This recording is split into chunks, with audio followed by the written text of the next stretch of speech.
dans le nom de Jésus-Christ.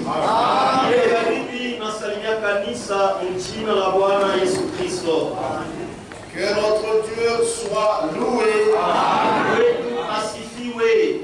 Il nous a fait du bien.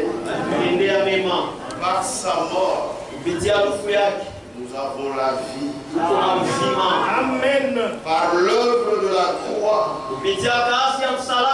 nous sommes plus que vainqueurs. Cette œuvre a été faite une fois pour toutes. Et lorsque nous en parlons, ce n'est pas pour que nous multiplions ça. Nous vous indiquons seulement cette œuvre historique où le grand Dieu est descendu sur la terre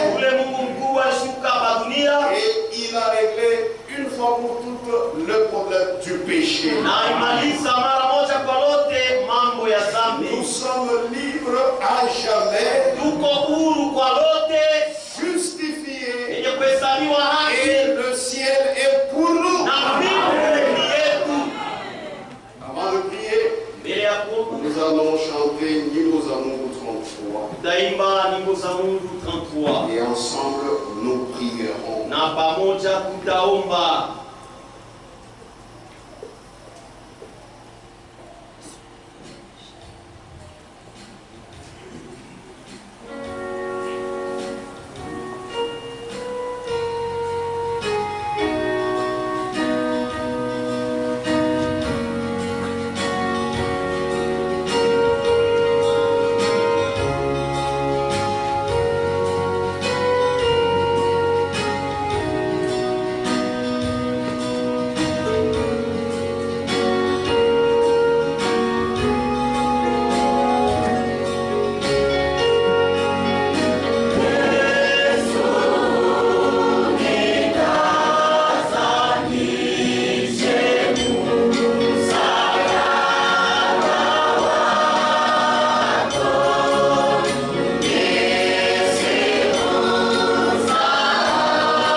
Daraja, c'est ça, tumaini.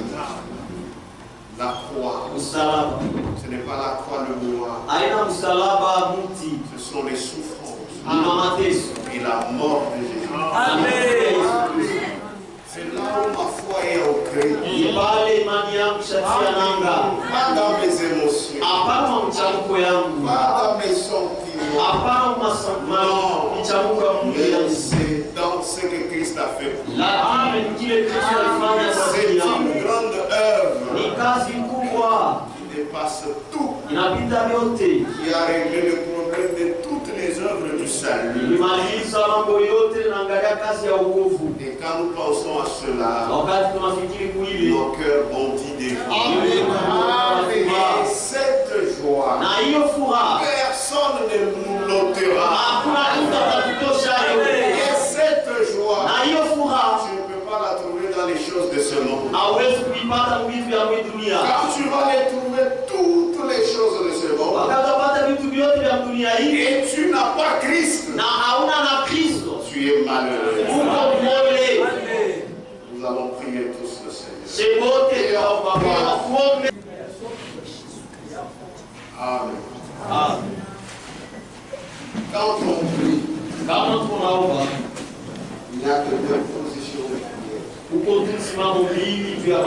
Soit à genoux, soit vous vous mettez debout. Il faut respecter le Seigneur. Pour un peu de temps que nous venons ici. Nous allons lever pour lire la parole. Philippiens chapitre 2.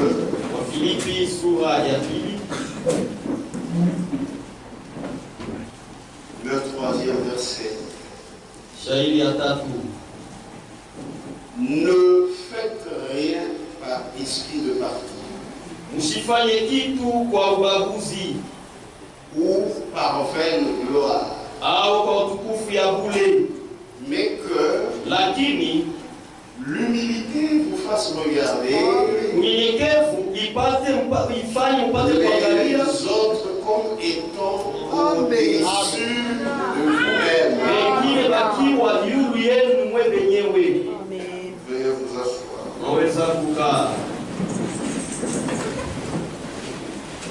Tout commence par l'humilité.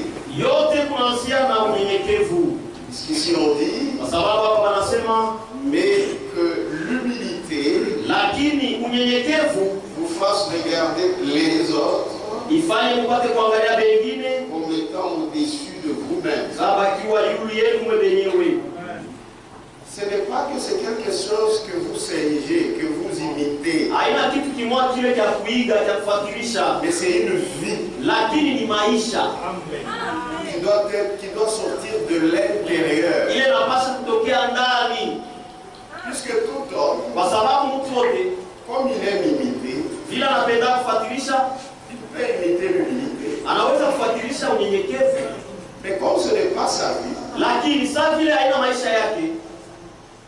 il peut faire l'effort. Il le fait dans un jour, 2 jours, 3 jours. Ça ne va pas. Je suis fatigué. Chasser le naturel. Il revient au galop. Mais si c'est quelque chose qui vient du cœur, si c'est ta nature,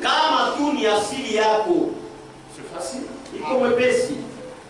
Tu ne fourniras pas des efforts. Mais c'est une vie. C'est la vérité.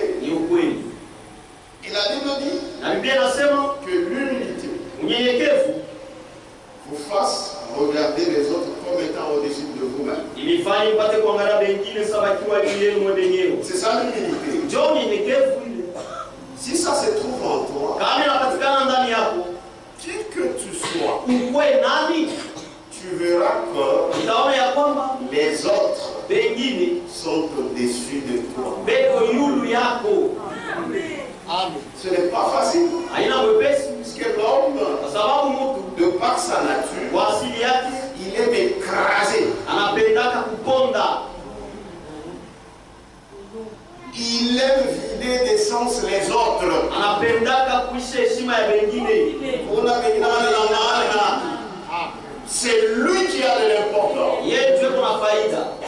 Si je ne suis pas dans cette église de Kimbembe, ça se détruit. C'est ça, c'est de l'orgueil. Il est qui pourrit. C'est ainsi que le grand Dieu, voyant que la nature pécheresse était entrée dans l'homme qu'il avait créé, il devait venir pour chasser cette mauvaise nature. C'est ainsi que lui-même, Dieu, c'est de l'humilité. Satan, c'est son contraire. C'est-à-dire l'orgueil. Dans tout ce qu'il a commencé à faire notre Dieu, cela a typifié que réellement l'humilité que nous pouvons avoir, ça ne vient que de lui. Donc cette humilité ne vient pas de nous, mais vient du grand Jéhovah qui s'est humilié, c'est-à-dire il s'est abaissé pour servir l'humanité. Frère, comment peux-tu me servir si tu te sens supérieur à moi? Comment puis-je te servir si je me sens au-dessus de toi? Je ne saurais pas. Il faut d'abord que j'accepte que je suis en dessous de toi. C'est alors que je peux te servir. Et le service lui-même consiste en ce que tu t'abaisses. Puisque si tu ne t'abaisses pas, tu ne serviras pas. Et notre grand Dieu, qui remplit tous les cieux, mais qui remplit aussi toute la terre, pour venir te sauver, il devait s'humilier, s'abaisser, puisqu'il venait te servir toi. Et au verset 7, on peut lire au verset 8 d'abord. Il s'est humilié lui-même. Amen. Se rendant obéissant jusqu'à la mort. Et la Bible continue. Même jusqu'à la mort de la croix. Frère, la mort de Jésus à la croix, c'est de l'humilité. Il s'est humilié, il s'est humilié, et il s'est humilié davantage. C'est une nature. C'est une nature divine. Et à la croix, quand vous y allez, vous recevez aussi cette nature. La nature de voir que les autres sont au-dessus de toi.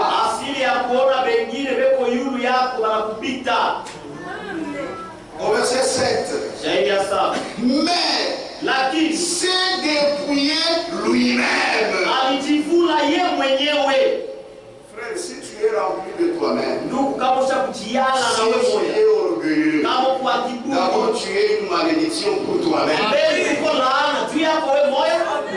Puisque personne ne te supportera. Personne ne t'aimera. Or la Bible dit, nous devons être aimables. Quand vous êtes quelque part, les gens ne se gênent pas.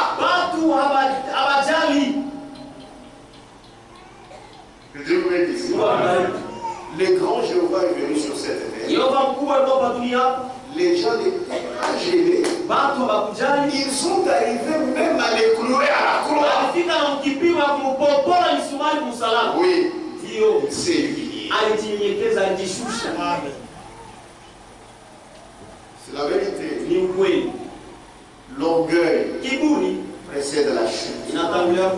Quand quelqu'un est orgueilleux, remarquez-le, même dans sa vie, il n'évoluera pas. Puisque l'humilité, c'est reconnaître aussi les autres. Mais toi, tu ne te reconnais que toi-même. Maintenant, si tous les autres disparaissaient et que toi, tu restes seul dans ce monde, tu feras quoi? Amen. Est-ce que tu verras même la joie de vivre? Que Dieu vous bénisse. Il s'est humilié, mais s'est dépouillé lui-même. En prenant une forme de serviteur. Si tu vas m'automatiser, comment toi tu peux me servir? Mais tu te sens supérieur à moi. Tu ne le pourras pas. Puisqu'il y a d'autres choses que tu ne feras pas. Pour cirer mes chaussures, mais tu dois te sentir inférieur à moi. Amen. Mais c'est dépouillé lui-même en prenant une forme de serviteur, en devenant semblable aux hommes et ayant paru comme un simple homme. Non seulement il est devenu un homme, il pouvait chercher d'être un grand homme. Parmi les hommes, il y a des grands hommes. Il y en a. Mais il n'a pas cherché tous ces gens. La Bible dit il a paru comme un simple homme. C'est la vérité. D'abord, il a choisi la mort. Et il a choisi la mort la plus basse. Il a pris une forme de serviteur. Et il a cherché la forme d'un simple homme. Tout ça pour te servir. Puisque si nous posons la question, pourquoi s'est-il humilié autant? C'est pour arriver à nous servir, nous les hommes. Il est venu dans le service pour le salut de l'homme. Or l'homme qu'il est venu suivre, il gonflait. C'est pourquoi, frère, la nature d'un enfant de Dieu doit être une nature humble. Vous savez, même pour chercher les âmes perdues, il faut avoir la nature d'humilité. Puisque les âmes que vous allez chercher, ce sont des orgueilleux. Puisqu'en eux, c'est Satan qui est là-bas.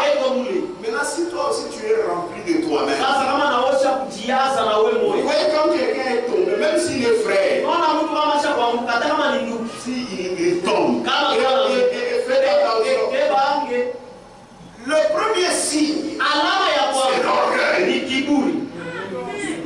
Or, il faut reconnaître d'abord que je suis tombé, il faut qu'on te relève. Mais toi, tu es dans une fosse. Je ne suis pas tombé. Mais mon combat. Tu es fou. Je ne suis pas tombé. Mais voilà, je te laisse dans la fosse. Mais non, si toi aussi tu es orgueilleux, tomber dans la même fosse. Il peut même t'injurier. Ça c'est les jours d'une chaise pour remplir. Mais qui viendra vous en sortir? L'orgueil. Même dans la vie dans notre vie de tous les jours. L'orgueil est mauvais. L'orgueil révèle la nature de Satan. Et tu vas te rendre compte de petites choses, de simples choses ici. Tu commenceras à les montrer. À cause de l'orgueil. Amen. Ça, lui donner lui. Il compatit. Il y a un niveau hiérarchique. Alors que même ça, tu n'as pas. Abandonnez l'orgueil. Et notre Seigneur Jésus, il est venu dans le service de la mort. Amen. C'est la vérité. C'est pourquoi, quand il est né, les mages qui en étaient avertis, ils lui ont amené un présent. Il y en avait 3. Premièrement, c'était de l'or. L'or, l'encens et la myrrhe.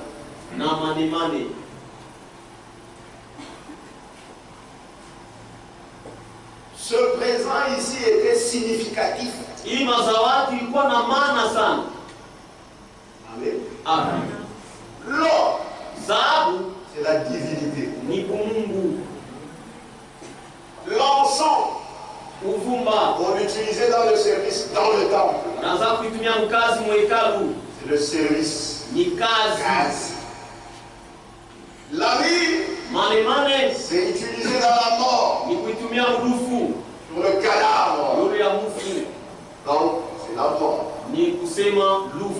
C'est-à-dire, le Dieu du ciel est venu sur la terre dans le service de la mort. Pour que toi, tu puisses avoir la vie. Quand nous prêchons, tu crois, tu as la vie. Que Dieu vous bénisse. Maintenant, celui qui est venu te sauver, c'est qui? C'est lui-même Dieu. Dans le service de la mort.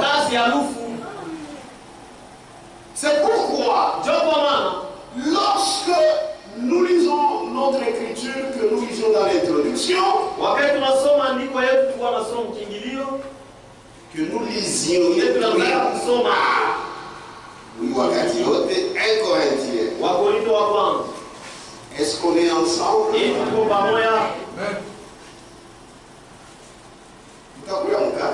Nous allons manger le pain.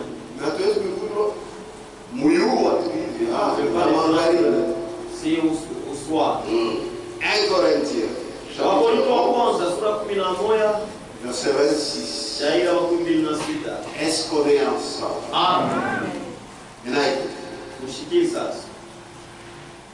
Nous lisions ça. J'espère qu'il y a ceux-là qui ont déjà mémorisé ça. Car toutes les fois que vous mangez ce pain,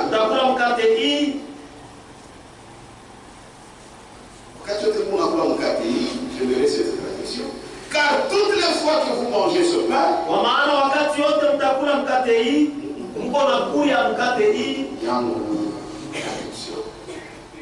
car toutes les fois que vous mangez ce pain et que vous buvez cette coupe, vous annoncez la mort du Seigneur jusqu'à ce qu'il vienne.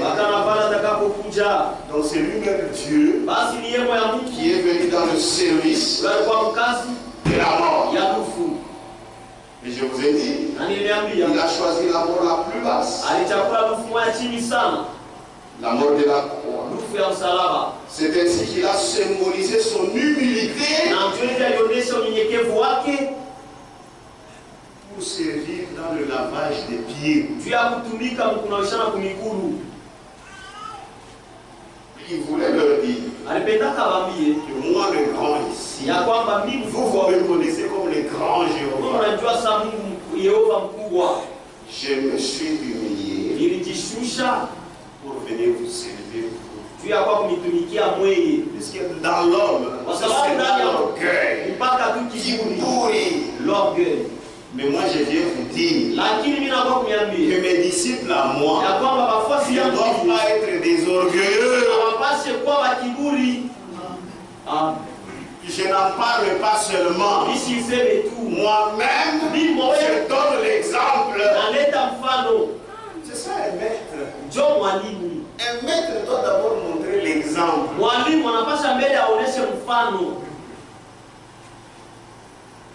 Vous savez pourquoi nos enfants reviennent à la maison très fatigués les jours d'éducation physique?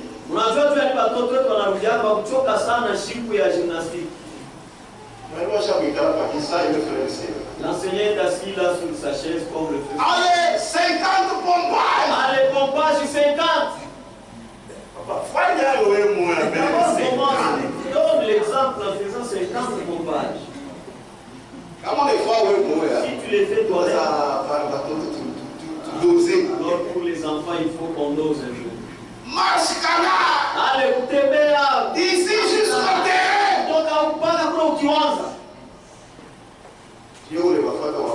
Lui, l'esprit étant debout. Mais quand d'abord quelque chose avant de le faire, avant de dire aux autres de le faire, fais-le toi-même d'abord.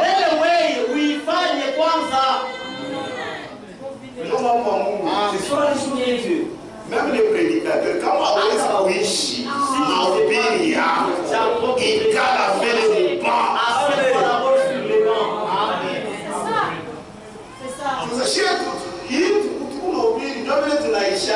C'est ce que nous vivons. C'est ce que je vis. Et en ce moment-là, il t'a poussé, tu verras ça en moi.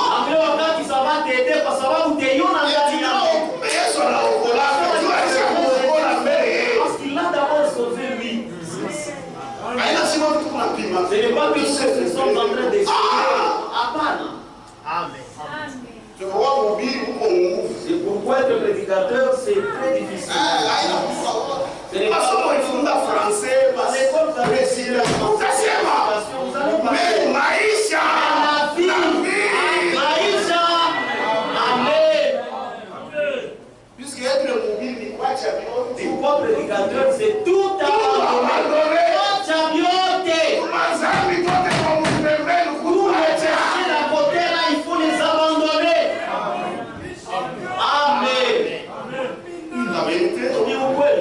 Donc il faut d'abord mettre en pratique. Avant de dire aux autres de le faire. C'est ce que Jésus a fait. Nous sommes déjà en c'est ce qui nous restait à voir. Non, on termine ça. Que Dieu vous bénisse. On va pas faire soeur.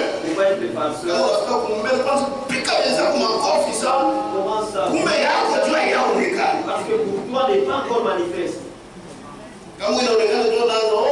Qui es-tu pour condamner les serviteurs? Qui es-tu quand tu nous condamnes?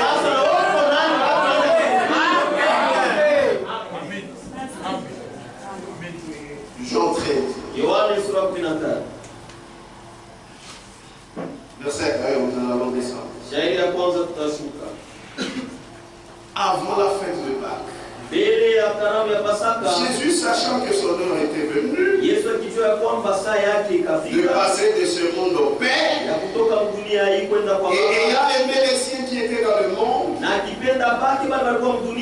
mit le comble à son amour.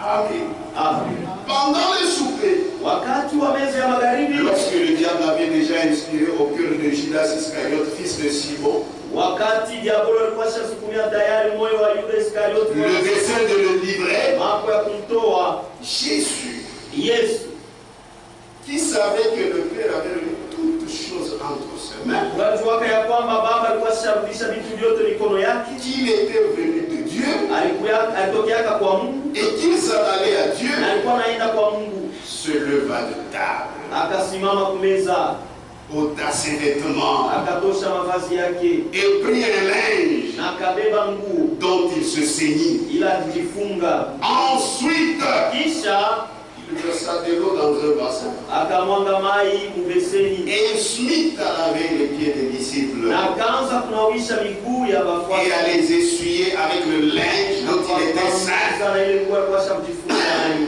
Il vint donc à Simon Pierre Akaja basi kwa Simoni et Petro, Pierre lui dit, na Petro akamwambia, toi Seigneur, wewe Bwana, tu me laves les pieds. unaninawisha miguu? Pourquoi il disait ça? Sio nini alisemaka vile? C'était quelqu'un qui avait reçu la révélation. Kwani mtu alipokea Il connaissait la valeur de Jésus. alijuaka bei ya Yesu, Il savait que c'est le Dieu créateur. alijuaka sema ni Mais Mungu cher. alifanywa mwili. Comment toi tu peux me laver? Namna gani wewe unaweza kuninawisha? Toi, Wewe Seigneur, Bwana, tu me laves les pieds. unaninawisha miguu? Donc il s'exclame. Chez moi, il y a un point d'exclamation. Anashangaa hapa kwa Jésus lui répondit, Yesu akamjibu, ce que je fais, hiki mimi nafanya tu ne le comprends pas maintenant. au yakelewa hapa sasa bado. Amen. Amen. Mais tu le comprendras bientôt. Lakini utaelewa dakika chache. Amen. Amen.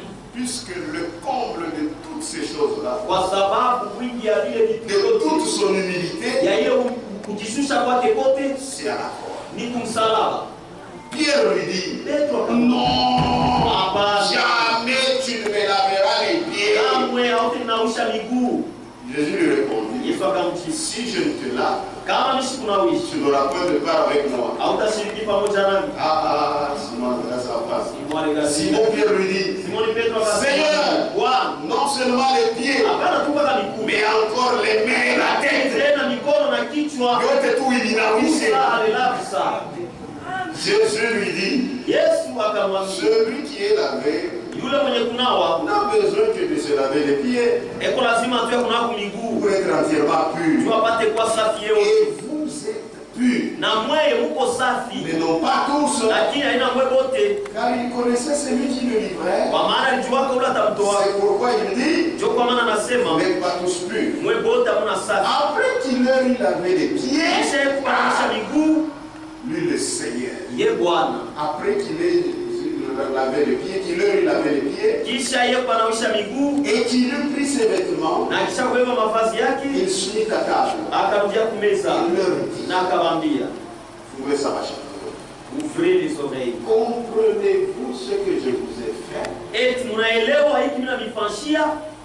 Vous m'appelez maître et Seigneur. Mko naniita Bwana na mwalimu Et vous dites bien, na mnasema mzuri, parce que c'est ce que je suis. kwa sababu ndio kile niko, Car je le suis. kwa maana ndio kile niko. Si donc je vous ai lavé les pieds, Kama basi ninawisha miguu, moi, mie il insiste, anaweka mkazo, moi, mie le Seigneur et le maître, Bwana na mwalimu, vous devez aussi munapasha vile vile vous laver les pieds tunawishana miguu les uns aux autres, pamoja na wengine, car je vous ai donné un kwa exemple maana nilimpatia mfano afin que ili vous fassiez comme je vous ai fait. mfanye safi vile nilifanyia. Car je vous ai donné un exemple Kwa maana nilimpatia mfano afin que vous fassiez comme je vous ai fait. ili mupate kufanya vile vile nilifanyia. En vérité, je vous le dis, Kweli kweli ninawaambia, le serviteur mtumishi Villette n'est pas plus grand que son Seigneur. ashina mkubwa sana kupita bwana wake, Ashina mkubwa kupita, haina mkubwa sana. ashina mkubwa kupita bwana wake, Le serviteur n'est pas plus grand que son Seigneur. ashina mkubwa kupita bwana wake, Ni l'apôtre plus grand que celui qui l'a envoyé. Si vous savez ces choses, vous êtes heureux. Pourvu que vous les pratiquiez. Tous les symboles que Jésus avait laissés, l'Église de Jésus-Christ les fait sans en omettre aucun. Et en faisant cela, il y a des bénédictions. Amen. Amen. Nous avons 3 symboles. Le baptême. C'est-à-dire, nous mourons et nous ressuscitons à nouveauté de vie avec Jésus-Christ. C'est-à-dire, c'est ce qui s'est déjà passé spirituellement. Quand je te prêche la parole, là que tu es assis dans le banc, si tu crois, tu es sauvé. C'est-à-dire l'expérience, tu l'as déjà faite. Maintenant, on va pour te baptiser, pour montrer que tu es mort et tu es ressuscité. Et on invoque sur toi le nom de Jésus-Christ. Puisque c'est lui ton Seigneur et ton Sauveur. Le baptême, c'est un symbole. Faire ce symbole-là, tu es béni. Que Dieu vous bénisse. C'est la vérité. Et celui qui doit participer à la Sainte Seine, c'est celui qui a entendu cette parole de vérité, qui a cru et qui est baptisé au nom de Jésus-Christ. C'est ainsi que tu as eu ce symbole de baptême. Tu dois aussi participer au symbole du corps et au symbole du sang. Puisque le pain et le vin, lorsque nous mangeons ça, nous annonçons la mort du Seigneur. Ce sont des symboles. Mais si nous le faisons, béni. Vous avez une maladie incurable. Lorsque vous prenez la Sainte Seine, guéri.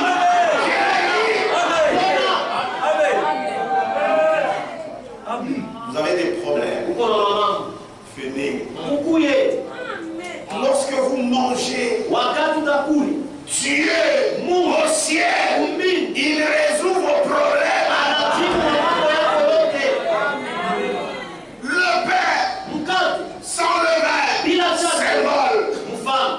Le vin, symbole. Mais quand vous prenez ça, Dieu du ciel, il vous bénit. Le lavage de pieds, symbole. Mais quand vous faites ça, bénédiction. C'est pourquoi il faudrait faire tout. Si tu n'as pas encore lavé les pieds de ta soeur, les pieds de ton frère, ne pars pas même si c'est minuit. Reste ici jusqu'à ce que nous allons tout terminer.